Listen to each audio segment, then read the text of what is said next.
On the last podcast, we talked about singleness, we talked about marriage, we talked about the priority of marriage, vows of marriage, setting guardrails and boundaries, and doing life together. And now we move forward in parenting when kids come into the equation and then when kids go. So that's going to be things we will have to deal with.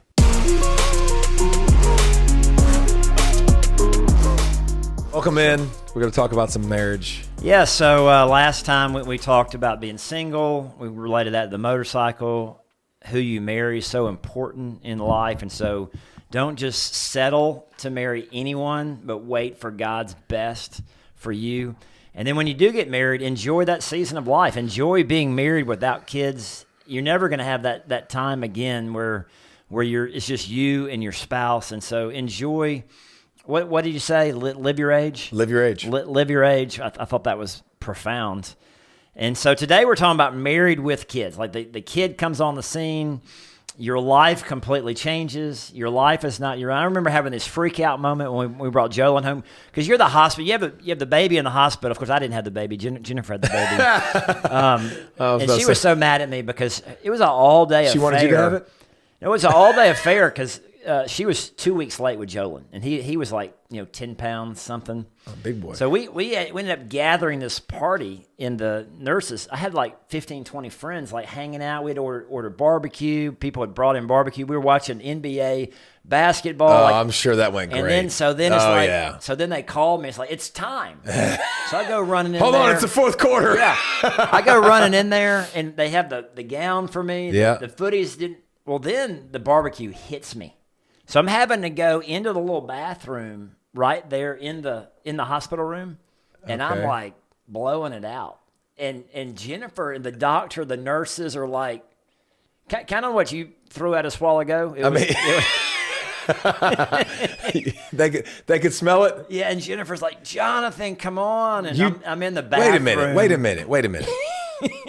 I've never heard this in my life. I've never heard this story, but I've never heard somebody like, hey, I know you're pushing, and I know things are really difficult right now. You got a lot going on, but hang on a second. Man, I got to go to the bathroom. Johnny Ray's barbecue hit me hard. It came quick. I'd gone in the bathroom to put on change the clothes. I got you, but then you stood in there for 20 minutes. I was in there quite some time. It was more of a flesh as you go situation. First of all, you don't talk about in detail about that stuff. Nobody wants to know about you. It wasn't a one wiper. That is incredibly selfish of you, by the way. Anyways, continue the story. I've been hearing that for 30 years. That's incredible. Yeah. But yeah, so Jolyn was born. Of course, all the people were there at the hospital. Everyone leaves. Well, then we were able to stay in the hospital for like 2 or 3 days. Like the nurses are taking care of everything. So we felt super comfortable at the hospital because then anything happened, you hit the button and the nurse could come and he's okay. But you're learning too. I mean, we're learning how to do all this thing, and so we get home, and we set him down in the little car carrier in his bedroom, and we had this freak out moment. Like, we are now responsible for this child, and just his whole life is flashing before you. Like, not only responsible to keep him breathing at first, we just wanted to keep him breathing, keep him alive, keep him alive. But then you teach him how to walk and talk, and obviously that comes way down the road. All of these. How to drive. It's a lot. How to treat a girl. There's It definitely punches you in the face. It's overwhelming. Can we start with like the baby first? I mean, my God, you're going to college and the baby was just born 3 days ago. But anyways, I know, but all these things are running through your mind. That didn't run through my mind. I wasn't thinking about college. What was it like for y'all when Nicholas was born? Okay, let's just figure it out. Were y'all here in Georgia? No, we were in Ohio. You're in Ohio. We were in Ohio. Yeah. But no, it's just figure it out. Like, what's the next steps? What do I do? Like, a lot of bad advice, like people saying that, oh, they're already sleeping through the night. That's crazy. Then you realize that when they're younger, they do that because they're not awake. They don't have any, they're not focusing on anything. They're not wanting to move. And then as they get a little bit older, you're like, oh my gosh, now they don't want to sleep. And so obviously there's a ton that goes into it, but there's definitely moments where you're like that. But the best thing I heard you say in the sermon, which I really want to talk about, is when you started your marriage, it was y'all two. And then when the baby comes, where does the baby go? You remember what you said? The baby goes in the back seat. Oh yeah, The baby goes in the back baby goes seat in the a back car seat, seat. sure, yeah. So let's use that analogy now. Baby's not driving the car. Baby's not driving the car. Not riding shotgun. Baby's not riding shotgun. Like they're not old enough to ride shotgun. Yeah. But I love the fact that you said that, and it's an important visualization. Like there's so much tending to the baby, and there's so many needs and feeding and changing, and like they cry, they get what they want, right? Like you need to try to fix it, but I love the fact that it's still us two in the front seats, and they're in the back. They're added to the family. They don't become the family. Yeah. That you're right. I'm so I listen. impressed that you listen to my sermon. I listen. Now you got your notes over there. Yeah, I don't even know if this is the right sermon. It's not, but that's okay. That's not the point. This is your sermon notes, but it's not the right one. Yeah. No, the first point was that kids join the family. Yeah, that's important. They're not taking over the family. That's important, man. They join the family, and they're going to leave the family. You know what I mean? They're coming. Yeah. They're going to be with us for 18 years or so, and then they're moving on. Like that to start their perspective own is life. important to keep throughout the most difficult times and all the stages. Like your wife was here first, and she's going to be here after. So parent with that in mind. Be a husband with that in mind. Be a wife with that in mind. Like that's an important thing we can remind ourselves, I think, a lot. Keep going though. Well, I think it obviously changes your family when you have a child. It's a blessing, it's a gift, it's a miracle. But I've seen some people and some of our friends, people we know, they have a child, they don't come to church for like a year. Like they let that child dictate their schedule, their time, everything that they're doing. And maybe that's an excuse for some people. Well, we can't come to church. We just had a kid. Or they don't want to put the kid in the nursery, so they don't come to church. But what do you think about people who let the kids run the family? Like the kids are calling the shots. I think it's natural. I think naturally because they need so much and you have to do it. I get it. Like I'm not... I can sympathize. I can empathize. I see how it happens, but I see people sleeping in different beds with their kids, and I see the kids sleeping in the bed, which obviously hurts you and your wife time. So I think we've got to fight the inclination because we have to provide, we have to do those things, but we have to realize like we got to still have our time because now you've added a kid.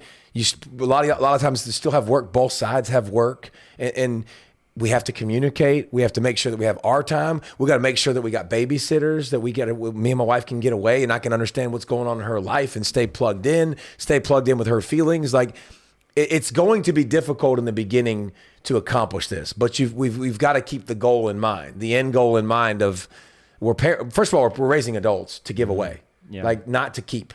We're not raising a kid to keep. So working together and being on the same page and starting to put those rules in place, like this is what we're going to be, this is who we're going to be, this is what we're going to do, is important. Do you remember the first time that Lindsay left you alone with Nicholas? I think so. I mean, it happened a lot. But I do remember him crying in the bedroom one time, like uncontrollably, and just wouldn't shut up. And I literally was like, now I see why people lose their minds. 100%. Like now I see why people like want to throw babies across the room, because I wanted to throw him across the room. Like he just wouldn't shut up. But I mean, it started early. I remember holding him through the night and he'd be crying. And then I remember putting him on his the chair that just rocks and vibrates. Oh, yeah. And I don't know why one night I put him on the oven. Hold on. I didn't turn the oven on. I put him on the stove top sideways, and he was fussing like crazy, and he was annoying the crud out of me. And I remember I turned the light on, like for the oven light that comes down, and he shut up. And I just remember going, I'll take it. Praise Jesus. And I left the light on, and literally he was fine for a little while. So I definitely remember I remember a story. I can't bad remember stories. if it was me or other people. But one of the things that would calm the child down was getting in the car and driving. Yeah. And so people are like in the middle of the night, you're like, put the kid in the car seat and you're just driving around the neighborhood. I mean. And like sleeping in the car. By the way, I would have had no problem doing that. Like whatever it takes. Now we were big on sleep training. And if you have a newborn and you are listening to this is the best. Did y'all do the Growing Kids God's Way? No, but listen, this is the best thing this is the best parenting advice I can give anyone. Like the best thing we did was the Baby-Wise Sleep Easy solutions and sleep training our children. It's the best thing we ever did with our kids. Our kids have never slept in our bed. Our kids don't come out of their room. Like, they learned how to sleep themselves and soothe themselves. I would recommend anybody who has everybody I know that has a child, I buy the book and I give it to them. I'm serious. Yeah. Like, I buy that book. Are we getting an endorsement for this? No, I should. But like people at ESPN, everybody who had a baby that was near me, I bought the book for him. I sent it to him. Like Jake Fromm just had a baby, bought the book, gave it to him. Like whoever it is, it's the greatest thing. I think we had that too. It's the greatest thing we did. Putting them on a schedule. Putting them on a schedule, but them learning to soothe themselves when they sleep. And like, so you got to let them cry. And that was my responsibility because Lindsay wasn't as good with it. But I stood outside the door, and after 15 minutes, you go in and you let them know that you're still there. You didn't abandon them, but they're okay. And then they learn how to soothe themselves. And it took one and a half nights, and they slept through the night the rest of their lives. Like, did either of your kids have objects that soothed them? Their thumbs. Okay. Both of ours had their thumbs. So Jolyn had this blanket he called Nanny, and that thing he couldn't take. Nanny, I believe it was the name, or maybe that was Julia's. Julia had this bunny rabbit that with these ears, and she would twist the ear in her finger and stick it in her mouth, like the ear. Talking about the nastiest, stinkiest, smellingest stuffed animal. So you could only get these at this little shop in Seaside down in Florida. So I remember every year we'd go back to Florida, would buy another bunny. Like buy one or bleach it. Oh yeah, and try to throw the old one away without her knowing about it. Which is probably hard, but yeah. So yeah, we're going way back. Way back. We're going way back. But it's important for some of these young some of these young parents. So kids join the family. Marriage comes first. Marriage is the priority relationship, and you had a you had a video go viral on Instagram a couple of years ago just because you were saying that Lindsay comes first. She comes ahead. I didn't think that was a big deal when you said it, but it had like 1 million something views, all these comments, like people arguing, no, the kids come first. And I've heard guys say, well, the wives come and go, but you're a parent forever. I've never been around anybody that said that, but you actually have. No, it seems very simple to us, but a lot of people don't. A lot of people don't know that, and a lot of people aren't growing up in church. A lot of people aren't around people that are hearing that. So I think it's important that you understand, like, your wife comes first, your kids come next, and that's why the analogy I think you said, the baby joins the back seat, the baby joins the family, not ride shotgun.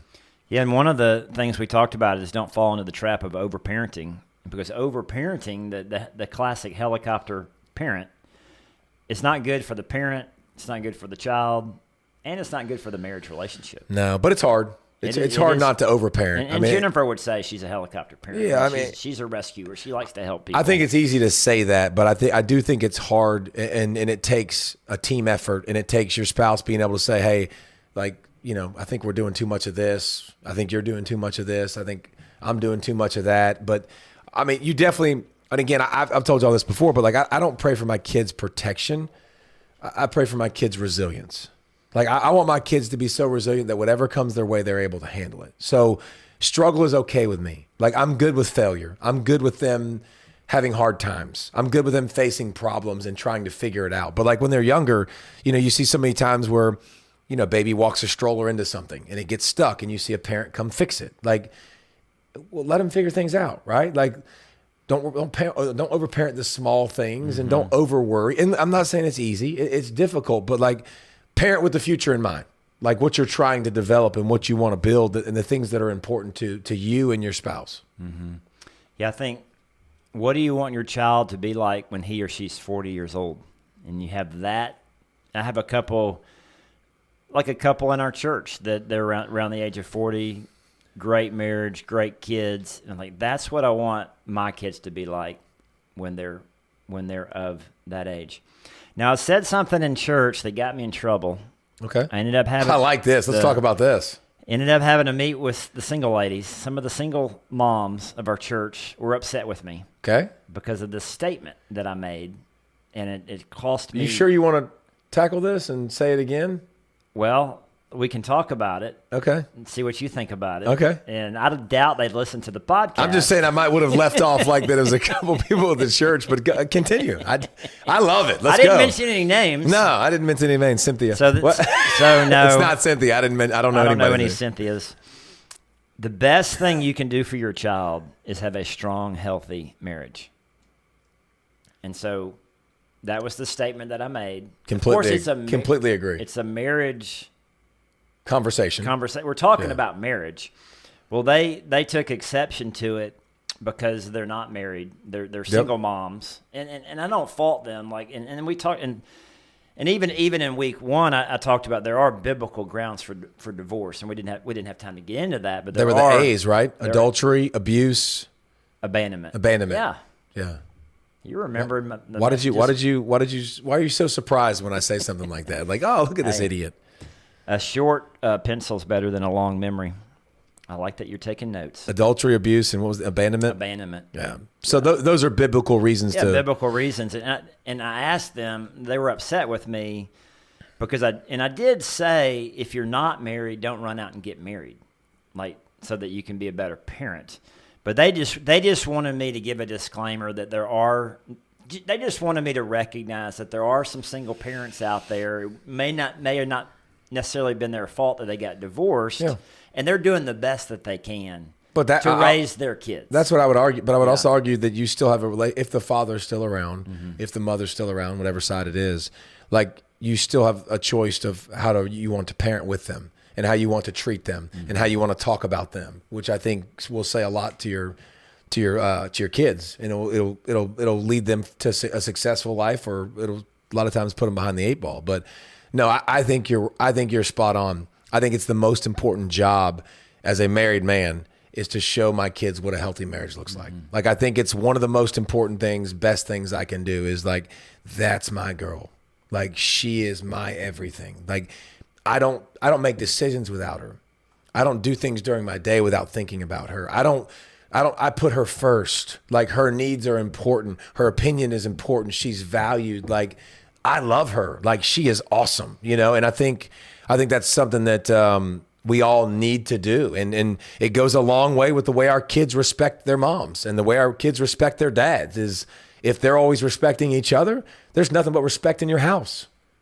Right? Like, if you're seeing respect all the time, what are you going to do? You're going to give respect. But if you're seeing disrespect and dissension and fighting and stuff like that, then I think it becomes different. But the only thing I'll say about that is we also don't act like we're perfect. And we also don't want our kids to think that we don't argue and that we don't disagree, but we disagree and we move on. We disagree and we do it in a respectful manner. Just because I disagree with mommy doesn't mean I have the right to tell her she's wrong and she's stupid. You know what I'm saying? Like, we do argue, we do have differences, but we keep respect first. And we're not gonna disrespect each other when we don't feel the same way. And you have to fight fair. Yes, it's a good way to put it. Fight fair. If you don't have any arguments in the marriage, you don't have any disagreements, then that's where a whole host of things can happen. Because next thing you know, that person's gone. That people let things build up instead of, like, talking them out. Yeah, just conflict resolution. Hey, you're gonna have conflict. You're living with someone. You're different people. Now, one of the things I wanted to mention when you were talking is never talk bad about your spouse to your kid. Nope. No matter what. Even if you disagree, you still don't, even if you're not married to that person, like, especially in the blended family situation, like, you don't want to talk bad about someone's parents. Well, I mean, if you think about it, like, then you give them the freedom to do that. You're giving them the freedom to talk bad, and you're giving them the freedom to lose respect in dad. You're giving them the freedom to lose respect in mom, or freedom to question, when realistically it's like, and here's another thing too, like, along in that vein is there's a lot of times where Lindsay has said stuff to our kids and I'm like, don't agree. Don't feel the same way. But I keep my stupid mouth shut and I let it finish. I let them go to bed. And then I talk to Lindsay like, hey, I don't necessarily agree with that. Like, that's not how I feel. But I'm not going to say that in front of the kids, where I literally just cut her down at the knees and said, and I don't overrule my wife. I don't overrule her when I think something should happen. Now, do we have disagreements about that stuff? Absolutely. Probably most of our disagreements is going to be in that vein. But we now have to talk about it later and we have to talk about how we want to handle situations. And it might be a little bit different than what she said, but it's not in front of them cutting her out at the knees or forcing disrespect. Yeah, I think you always have an opportunity to speak highly of your spouse. And so, like, yesterday, Jessie came in, and she's like, Mom's mad at me. Uh-oh. And I said, why? And she said she had not done some of her math assignments. Like, she didn't get some of her stuff turned in, and she had this Well, do your crap, Jessie. really low grade. She's like, Mom's all mad at me, and Jessie was upset about it. And I said, well, Mom's not mad at you. Mom wants what's best for you, and she's just trying to help you. And Jessie's like, I know, and I'm not mad at her for it. You know, she was just feeling bad that she had not done her math assignments that she was supposed to be doing. But guess what? We talk it out. Like, that's a great way to. I don't think we understand how much, like, when we say things out loud to each other and people, like, it clarifies things in your head. It crystallizes things in your head. So I think she's just helping you out. She's trying to hold you accountable. Yeah, but you can easily go like, oh yeah, like this. Just listen. Don't worry about it. It's not a big deal. Yeah. Like, math's not a big deal. But yeah, you backed her up, and I think that it goes a long way. Yeah. Like, again, it just takes away. We're always going to have negative thoughts about our spouses, about our kids. Our kids are going to have them about us. They're going to have them about other people. But like, if we can teach them to, like, all right, we had a moment, but like, let's stay positive. We're doing a great job as parents. Yeah.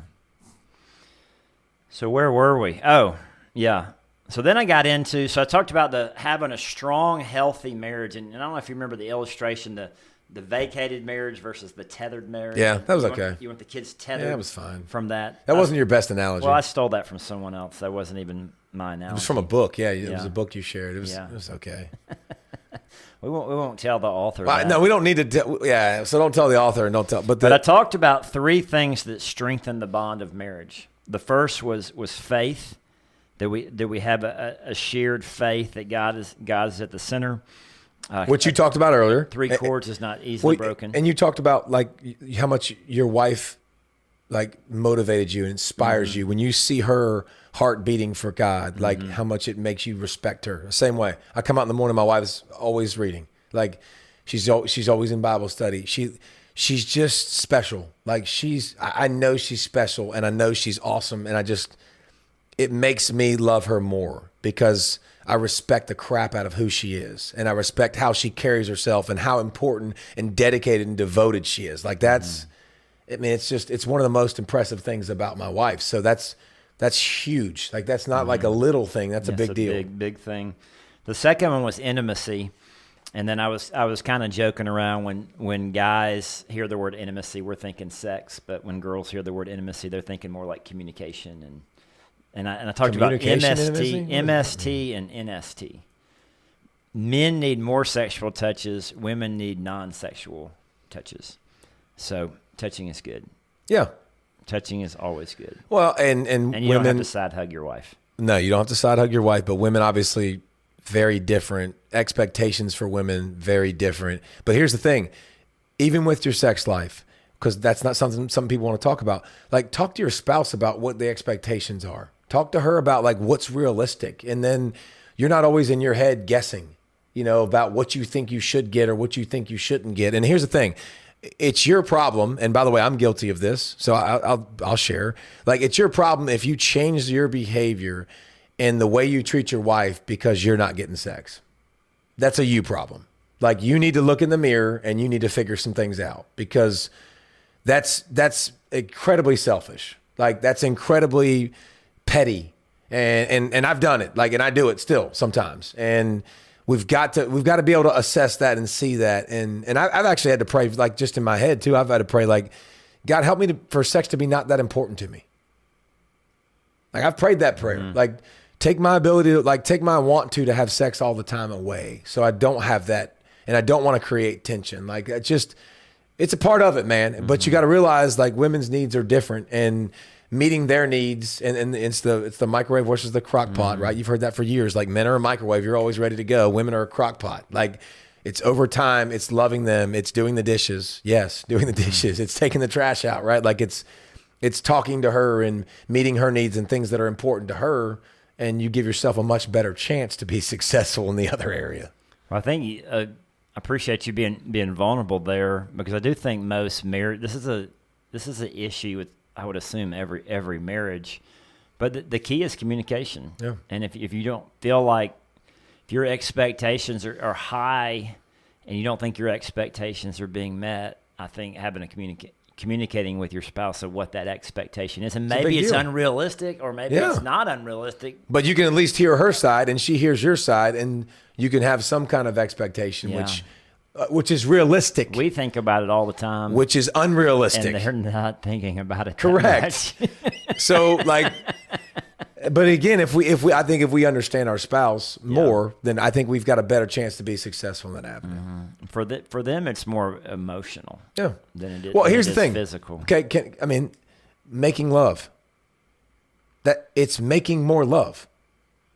That's what you're making love. It's intimacy. It's making more love. It's making your relationship better. It's making love grow. Like, I think that's and I think for men, that's something that's really important. Like, it absolutely makes you feel closer and more loved and more desired. And like, so I think it's it's definitely a big deal that it needs communication. Yeah. And then the last thing was vision. And I talked about where there is no vision, the people will perish, and where there's no vision, the marriage will die. So what's the vision for your marriage? What do you want your marriage to look like in 5 years, 10 years, 25 So how do you years? teach people to accomplish that? And then you've got to sit down and dream together, pray together, talk about the future. I mean, I'm a futurist, so I love talking about the future. I probably live in the future too much to where I'm not satisfied with just enjoying the present and What was my quote? being where we are. Act your age. Live your age. Come on, man. Act your age. You need to act your age, bro. I definitely don't act my age. But yeah. But I think having a vision, is a planning retreat or just sitting around the dinner table, whatever works for you. I mean, me and my wife were walking, and literally it led into like Nicholas's age, Leah's age, them being gone. What do we want it to look like?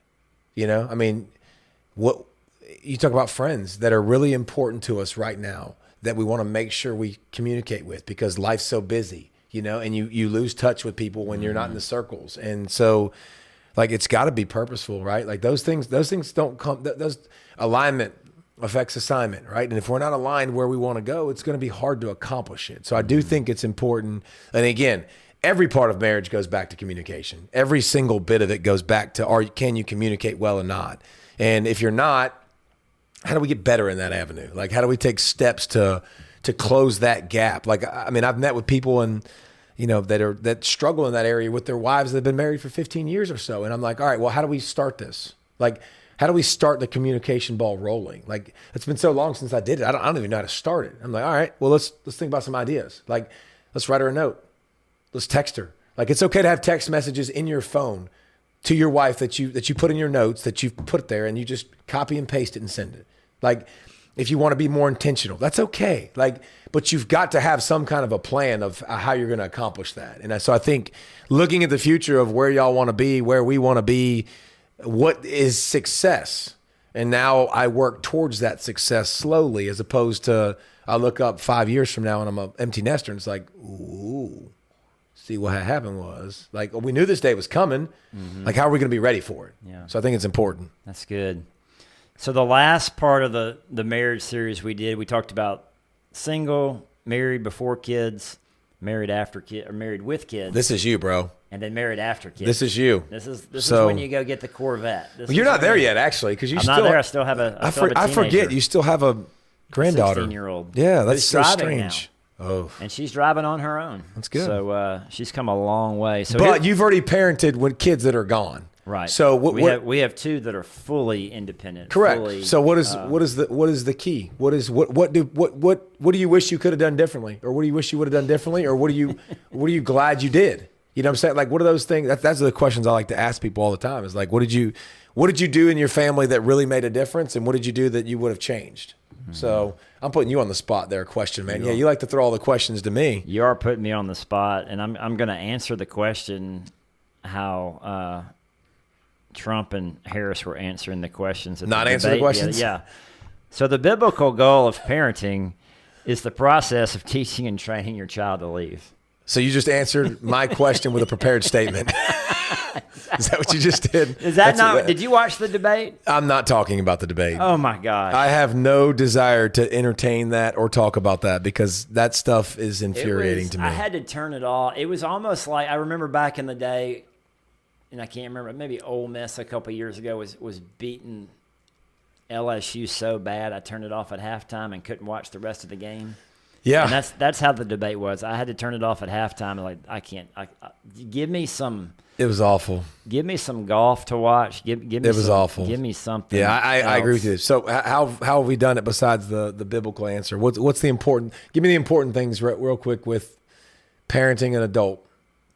The thing that you want me to do like the history of what I did right and what I did wrong? No, I'm talking about parenting an adult. What does the rug on the thing say? What does it say? What did you say in the church service? You said something about not having opinions or. So I read a book a couple of years ago at the beach, and the title of the book was "Keep the Welcome Mat Out and your mouth shut." That's what it was. And I think that's the best advice I can give to, because you think about the relationship that we have with our parents. I mean, we're adults. Yes. And grown men. We're grown ace men. We don't want them giving us unsolicited advice. I love when they do that. Are you kidding me?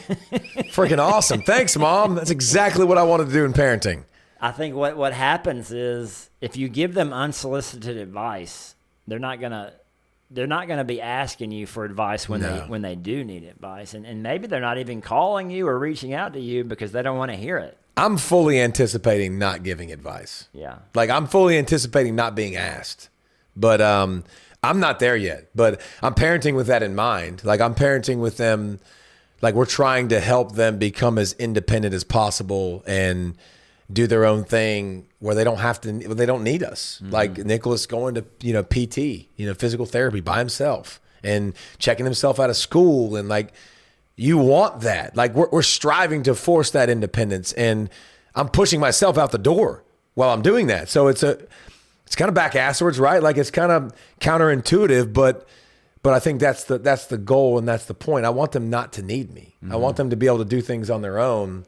And I look forward to the day when I can be their friend and I can be a peer. It's a beautiful thing. Yeah. Well, I don't know that yet, but just somebody they can lean on when they have a question, but like also that they know they'll get a quick answer and, this is what we did, but this ain't the perfect way to do it. Like there's not one way to do anything, man. And that's what's babies and parenting and stuff like that. But I know it's going to be tough. Yeah. Psalm 127 says that children are a gift from the Lord, and that blesses the man whose quiver is full of them. And it uses the illustration that our kids are arrows in their quiver. A full quiver is 5. You may need 3 more kids. You only have 2. Hard pass. So you need 2 more then. You could adopt. You need 2 more then. Yeah. That changed quickly. That changed quickly. I'm ready for some grandkids. I do love this analogy though. Keep it going. Yeah. Like, so the quiver, idea is that kids are like arrows, and it's our job. Arrows are never meant to stay in the quiver. Arrows are meant to be launched into the world. And to your point, when you begin to launch your kids into the world when they're in high school, when you launch an arrow into battle, that arrow is going to get dinged up. That arrow is going to get hurt. It's going to get bruised. It's going to take some nicks and scratches. But you would rather your child be launched into the world while he or she's still living in your house, because at that point you can still help them, coach them, teach them. And so I think it's important to not overprotect your kids, but to begin launching them out, and especially when they start driving. I mean, like Jessie's grown so much since really the last month, because she's now driving to school on her own. She has a job that she goes to on her own. She's gassing up her own car. She didn't realize how much it cost. So now she's trying to figure out, like, I got to work, 2 babysitting jobs to pay to fill the tank up. But how cool is that though? Like Nicholas is 16 now. I just remember the excitement of 16. And I remember, and maybe it's because I've been praying for God to open my eyes and make me see better to them, but like independence, going where I want to go. Like it was just awesome. The freedom that came with it. I was like, dude, enjoy it, man. Like enjoy the mess out of this. Mm-hmm. This is fantastic. Wherever you want to go. Like, go eat with your friends. Go do what you want. Like, you literally have a key now to go do what you want to do when you want to do it. And so I think it's fantastic. It's been really, really cool. Yeah, we talked about in the message the different release points, and over time when they're little, it might just be, hey, you're letting them play in the backyard by themselves, or you're letting them ride their bike in the neighborhood, or they get on that bus for the first time and go to kindergarten, or they spend the night at a friend's house, and all these are big steps in a child's life. And so the driver's license is a huge one. But then when they graduate from high school, and whether they go to college, or go to the military, or just get into the workforce or the career, that's a huge, like, you're giving them more and more. It's like the idea that you got the kids are on a rope, and you're letting out more and more of the rope. Yep. But then sometimes you got to tug it back a little bit. Tug it back in, and so that's kind of where you are, especially with the driving, because there's a lot of freedom there, and so you want to know when to tighten the rope, know when to let it go. In closing, kids, like, we need to launch them, we need to let them go. What else did you say with parents? Mouth, keep your mouth shut. Keep your mouth shut. Keep the welcome mat open. Keep the welcome mouth open. Mouth shut. You really want them to want to come back home. Yes. So parent with that in mind. Okay. So what else to give people to think about that have older kids? And I think as a husband and wife, as a mom and dad, or even if you're a single parent, what is the target you're launching your child into? Like, you're launching them as arrows. Yep. But what is the target? What are we aiming at? What is the aim? What's success? What is success? And different families are going to have different success depending on what their family values are. Yep. For me, and I shared this Bible verse to close it out. 3 John verse 4 says, "I have no greater joy than to hear that my children are walking in the truth." And that's the biggest thing for me, is that my kids are going to walk with God for a lifetime. That they have a faith of their own. That they're going to be serving God. They're going to be connected to a local church. They're going to be in small group. They're going to raise their kids in church. Yep. And I'm not saying they have to be on staff at a church. I'm saying just like they're like active members of a local church. They're married to Christians. You know what I mean? Like, and they're raising their kids. In order for them to have a faith of their own, they have to be launched.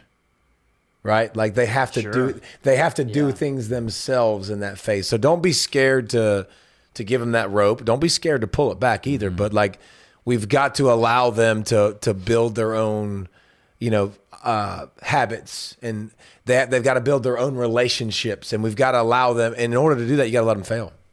In order to do that, they're going to go out and they're going to make some stupid decisions, and they're going to do something that you don't agree with. And how we respond to that is important. If we want to build that, if that's what we're shooting them towards, because how we should respond to that is grace. How we should respond to that is, the bigger the issue, the more I still love you. It doesn't matter. So those are important things. If we want to accomplish that in the end, we got to parent like that, right? And we got to do some things that make us different, that make us unique. We got to say no to some things that your kids want to say yes to. And we got to say yes to some things that we want to say no to, right? Like, I think both of those, I think we've got to meet somewhat in the middle to give a little bit ground, but I like to keep the welcome mat out and keep your mouth shut. Yeah, and I think when Jolyn and Julia both went off to college, that was really the time they were deciding, is this my faith or is this my parents' faith? Because they're going to decide, are they going to get up and go to church or not? Are they going to, they could sleep in on Sunday. Are they going to get in a small group? Are they going to get involved in a college ministry? And even it begins in high school. We see this with our student ministry is, a lot of the student ministries are middle school heavy, because the parents are bringing the kids to church and dropping them off. And then high school. And then in high school, it's the kid's choice. Like, he's driving, and he could even be telling his parents he's going to church. He can go wherever he wants to go. He can go out to eat. He can go to a friend's house. And so you see this fall off, but that's part of them developing a faith of their own. So I love that analogy of the arrows. Releasing our kids is the process of an act of the will that launches a child toward a predetermined target.